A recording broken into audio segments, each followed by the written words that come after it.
Hi friends, welcome back to my YouTube channel. ಎಲ್ಲರೂ ಹೇಗಿದ್ದೀರಾ friends? ಇವತ್ತು ನಾವು ಉಡುಪಿ ಕಡೆ ಮಾಡುವಂಥ ಸಾಂಬಾರ್ ಪೌಡ್ರ್ ಮಾಡ್ತಾ ಇದ್ದೇನೆ. ಇದೊಂದು ಸುಮಾರು 15 ದಿನಕ್ಕಾಗುವಷ್ಟು ಮಾಡ್ತಾ ಇದ್ದೆ ನಾನು. ಈ ಉಡುಪಿ ಸೈಡ್ ಬ್ರಾಹ್ಮಿನ್ಸ್ ಎಲ್ಲ ಸಾಂಬಾರ್ ಪೌಡ್ರ್ ಮಾಡ್ತಾರೆ, ಮತ್ತು ದೇವಸ್ಥಾನಗಳಲ್ಲೆಲ್ಲ ಇದೇ ರೀತಿ ಸಾಂಬಾರ್ ಪೌಡ್ರ್ ಮಾಡೋದು. ನೀವು ಬಂದಾಗ ಸಾಂಬಾರು ತಿಂದಿರ್ತೀರಲ್ಲ, ಈ ರೀತಿಯ ಸಾಂಬಾರ್ ಪೌಡ್ರ್ ಮಾಡೋದು. ಮತ್ತು ಫಂಕ್ಷನಲ್ಲೆಲ್ಲ ಇದೇ ರೀತಿ ಮಾಡ್ತಾರೆ. ಇದಕ್ಕೆ ಏನೆಲ್ಲ ಬೇಕು ಅಂತ ನಾನು ಇವಾಗ ನಿಮ್ಗೆ ತೋರಿಸ್ತೇನೆ. ಇದು ಬ್ಯಾಡಗಿ ಮೆಣಸಿನ್ಕಾಯಿ ಒಂದು 30 ಇಂದ 40 ತೊಗೊಂಡಿದ್ದೇನೆ. ನೋಡಿ, ಇದು ಈ ಬ್ಯಾಡಗಿ ಮೆಣಸಿನ್ಕಾಯಿ ಹಾಕೋದ್ರಿಂದ ನಿಮಗೆ ಆ ಕಲರ್ ಬರುತ್ತೆ ಸಾಂಬಾರು. ಒಂದು 100 ಗ್ರಾಮ್ ಇರ್ಬೋದು. ಇದು ಒಂದು 30 ಇಂದ 40 ಬ್ಯಾಡಗಿ ಮೆಣಸಿನ್ಕಾಯಿ ಇದೆ. ಇದೊಂದು 50 ಗ್ರಾಮ್ ಅಷ್ಟು ನಾನು ಧನಿಯಾ ತೊಗೊಂಡಿದ್ದೇನೆ. ಇದಕ್ಕೆ ಧನಿಯಾ ಜಾಸ್ತಿ ಬೇಕು, ಒಂದು 50 ಗ್ರಾಮ್ ಅಷ್ಟು ಧನಿಯಾ ಇದೆ. ಮತ್ತು 1 ಸ್ಪೂನಷ್ಟು ಜೀರಿಗೆ ತೊಗೊಂಡಿದ್ದೇನೆ, ಮತ್ತು 1 ಸ್ಪೂನಷ್ಟು ಮೆಂತ್ಯ ತೊಗೊಂಡಿದ್ದೇನೆ, ಮತ್ತು 1 ಸ್ಪೂನಷ್ಟು ಕಡಲೆಬೇಳೆ ತೊಗೊಂಡಿದ್ದೇನೆ, ಮತ್ತೊಂದು 2 ಸ್ಪೂನಷ್ಟು ಉದ್ದಿನಬೇಳೆ ತೊಗೊಂಡಿದ್ದೇನೆ, ಮತ್ತೊಂದು ಸ್ವಲ್ಪ ಒಂದು ಇಡೀ ಅಂತ ಹೇಳ್ಬೋದು ಅಷ್ಟು ಕರಿಬೇವು ತೊಗೊಂಡಿದ್ದೇನೆ, ಮತ್ತೊಂದು ಸ್ವಲ್ಪ ಹಿಂಗು. ಇದಕ್ಕೆ ಕಡಲೆಬೇಳೆ ಉದ್ದಿನಬೇಳೆ ಅದೆಲ್ಲ ಕಮ್ಮಿ ಇರುತ್ತೆ, ಧನಿಯಾನೇ ಇದಕ್ಕೆ ಮೇಯ್ನು, ಜಾಸ್ತಿ ಹಾಕ್ಕೊಳ್ಬೇಕು. ಇದರದ್ದೆಲ್ಲ ಒಂದು 10 ಪಟ್ಟು ಜಾಸ್ತಿ ಧನಿಯಾ ಹಾಕ್ಕೊಳ್ಬೇಕಾಗುತ್ತೆ. ಬನ್ನಿ ಇವಾಗ ಹೇಗೆ ಮಾಡೋದು ಅಂತ ತೋರಿಸ್ತೇನೆ. ಇವಾಗ ನೋಡಿ, ಒಂದು 2 ಸ್ಪೂನಷ್ಟು ನಾನು ತೆಂಗಿನಕಾಯಿ ಎಣ್ಣೆ ಇಟ್ಟಿದ್ದೇನೆ. ನಾವು ತೆಂಗಿನಕಾಯಿ ಎಣ್ಣೆಯಲ್ಲೇ ಫ್ರೈ ಮಾಡ್ತೇವೆ. ನಿಮಗೆ ಬೇಡ ಅಂದರೆ ತೆಂಗಿನಕಾಯಿ ಎಣ್ಣೆ ಬೇಡ ಅಂದರೆ ಬೇರೆ ಎಣ್ಣೆ ಯೂಸ್ ಮಾಡ್ಕೊಳ್ಬೋದು. ಯಾಕೆಂದರೆ ತೆಂಗಿನಕಾಯಿ ಎಣ್ಣೆ ಹಾಕಿದ್ರೇ ಆ ರುಚಿ ಬರುತ್ತೆ. ಇವಾಗ ಇದನ್ನು ಚೆನ್ನಾಗಿ ಒಂದು ಸಲ ಫ್ರೈ ಮಾಡ್ಕೊಳ್ಬೇಕು. ಫಸ್ಟು ನಾವು ಈ ಮೆಣಸಿನ್ಕಾಯಿನ ಸಪ್ರೇಟಾಗಿ ಎಣ್ಣೆಯಲ್ಲಿ ಫ್ರೈ ಮಾಡ್ಕೊಳ್ಬೇಕು.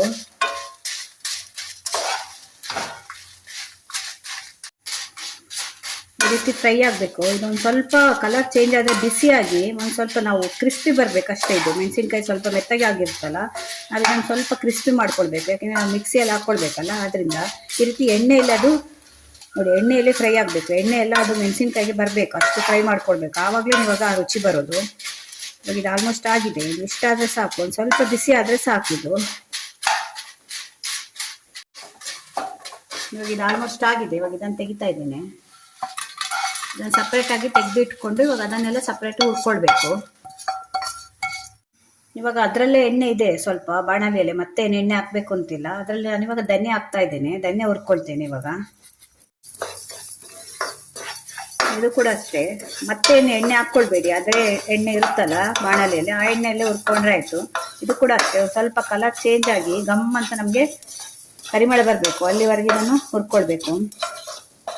ಇದು ನಿಮಗೆ ಸುಮಾರು ಒಂದು 15 ದಿನದವರೆಗೆ ಬರುತ್ತೆ. ನಾನು 15 ದಿನಕ್ಕೊಮ್ಮೆ ಮಾಡ್ತೇನೆ, ಕಡಿಮೆ ಪ್ರಮಾಣದಲ್ಲೇ ಮಾಡೋದು. ಯಾಕೆಂದರೆ ತಿಂಗಳಾನುಗಟ್ಟಲೆ ಮಾಡಿ ಇಟ್ಕೊಂಡ್ರೆ ಅದರದ್ದು ಫ್ರೆಶ್ನೆಸ್ ಹೋಗುತ್ತೆ. ಅದರಿಂದ ನಿಮ್ಗೆ ಬೇಕಾದಾಗ ಮಾಡ್ಕೊಳ್ಬೋದು. ತುಂಬ ಈಸಿಯಾಗಿ ಸಿಂಪಲಾಗಿ ಮಾಡ್ಕೊಳ್ಬೋದು. ನಾನು ಯಾವುದೆಲ್ಲ ಸಾಂಬಾರ್ಗೆಲ್ಲ ರೆಸಿಪಿ ಹಾಕ್ತೇನೆ ನೋಡಿ, ಇದೇ ಸಾಂಬಾರು ಪೌಡ್ರ್ ಹಾಕೋದು ನಾನು. ಅದೊಂದು ಇವತ್ತು ನಿಮ್ಮ ಜೊತೆ ಶೇರ್ ಮಾಡ್ಕೊಳ್ತಾ ಇದ್ದೇನೆ. ಒಂದು ಉಡುಪಿ ಸೈಡ್ ಮಾಡುವಂಥ ಸಾಂಬಾರು ಪೌಡ್ರ್ ಇದು. ಇದೊಂದು 2 ನಿಮಿಷ ಸ್ವಲ್ಪ ಕಲರ್ ಚೇಂಜ್ ಆಗಬೇಕು. ಧನಿಯಾದು ಸ್ಮೆಲ್ ಬರಲಿಕ್ಕೆ ಸ್ಟಾರ್ಟ್ ಆಗುತ್ತೆ, ಆವಾಗ ಆಯಿತು ಅಂತ ಇದು. ಇವಾಗ ನೋಡಿ, ಇದು ಧನಿಯಾ ಫ್ರೈ ಆಗಿದೆ. ಇಷ್ಟಾದರೆ ಸಾಕು. ನಿಮಗೆ ಪರಿಮಳ ಬರಲಿಕ್ಕೆ ಸ್ಟಾರ್ಟ್ ಆಗುತ್ತೆ, ಮತ್ತು ಕಲರ್ ಕೂಡ ಚೇಂಜ್ ಆಗುತ್ತೆ. ಇವಾಗ ಇದನ್ನು ಮೆಣಸಿನ್ಕಾಯಿ ನಾವು ಫ್ರೈ ಮಾಡಿ ಇಟ್ಕೊಂಡಿದ್ದೀವಲ್ಲ, ಅದಕ್ಕೆ ಹಾಕ್ಬೇಕು ಇದನ್ನು ಕೂಡ. ಇವಾಗ ಧನಿಯಾ ಫ್ರೈ ಆದಮೇಲೆ ನಾವು ಉದ್ದಿನಬೇಳೆ ತೊಗೊಂಡಿದ್ದೀವಲ್ಲ 2 ಸ್ಪೂನು, ಅದನ್ನು ಹಾಕ್ತಾ ಇದ್ದೇನೆ. ಅದ್ರ ಜೊತೆ ಕಡಲೆಬೇಳೆ ಕೂಡ ಹಾಕ್ತಾ ಇದ್ದೇನೆ. ಇದು ಕೂಡ ಹಾಗೆ ಒಂದು ಸ್ವಲ್ಪ ಉದ್ದಿನಬೇಳೆದ್ದು ನಮಗೆ ಕಲರ್ ಚೇಂಜ್ ಆಗಬೇಕು, ಅಲ್ಲಿವರೆಗೆ ಉಟ್ಕೊಳ್ಬೇಕು. ಇದಕ್ಕೊಂದು ಸ್ವಲ್ಪ ನಾನು ಇವಾಗ ಆಯಿಲ್ ಹಾಕಿದ್ದೇನೆ, ಒಂದು 1/4 ಸ್ಪೂನಷ್ಟು ಆಯಿಲ್ ಹಾಕಿದೆ ಇವಾಗ ಇದಕ್ಕೆ. ಇದೊಂದು ಸ್ವಲ್ಪ ಕಲರ್ ಚೇಂಜ್ ಆದಮೇಲೆ ಇದಕ್ಕೆ ಜೀರಿಗೆ ಮತ್ತು ಮೆಂತ್ಯ ಕೂಡ ಹಾಕೋಣ ಬೇಕು. ಅಲ್ಲಿವರೆಗೆ ಸ್ವಲ್ಪ ಫ್ರೈ ಮಾಡ್ಕೊಳ್ಬೇಕು.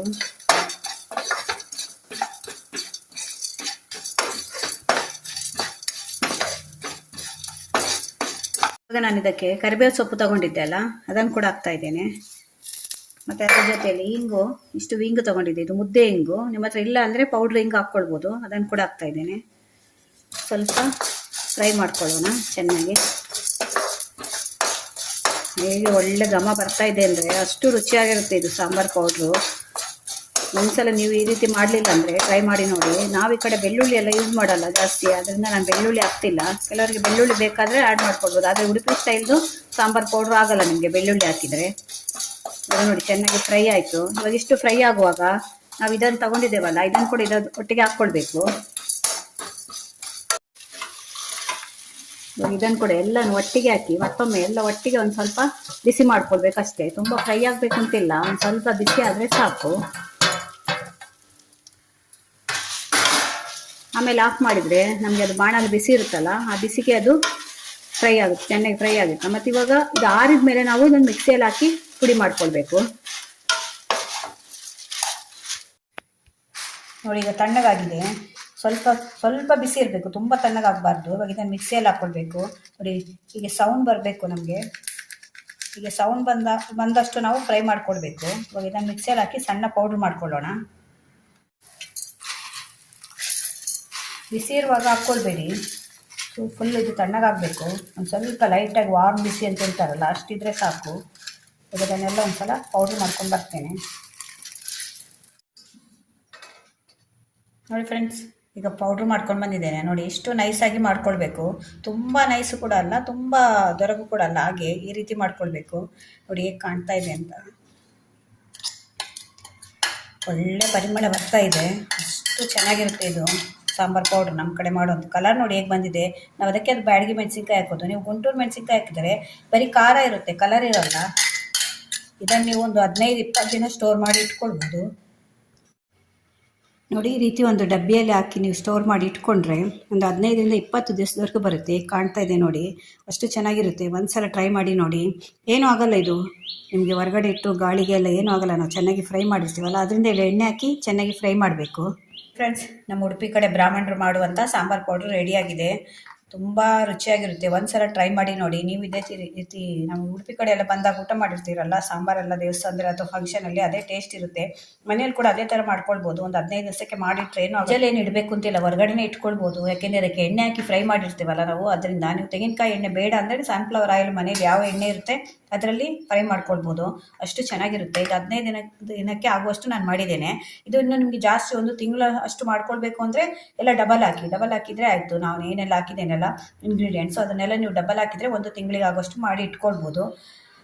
ನೀವು ಕೂಡ ಮನೇಲಿ ಒಂದ್ಸಲ ಟ್ರೈ ಮಾಡಿ ನನಗೆ ಹೇಗಿತ್ತು ಅಂತ ಹೇಳಿ ಕಮೆಂಟಲ್ಲಿ. ಈ ವಿಡಿಯೋ ನಿಮ್ಗೆ ಇಷ್ಟ ಆದರೆ ನನ್ನ ಚಾನಲ್ನ ಸಬ್ಸ್ಕ್ರೈಬ್ ಮಾಡ್ಕೊಂಡು ನೋಡಿ. ಇದೇ ಥರ ಹೊಸ ವಿಡಿಯೋ ತೊಗೊಂಡು ಮತ್ತೆ ಬರ್ತೇನೆ. Bye friends.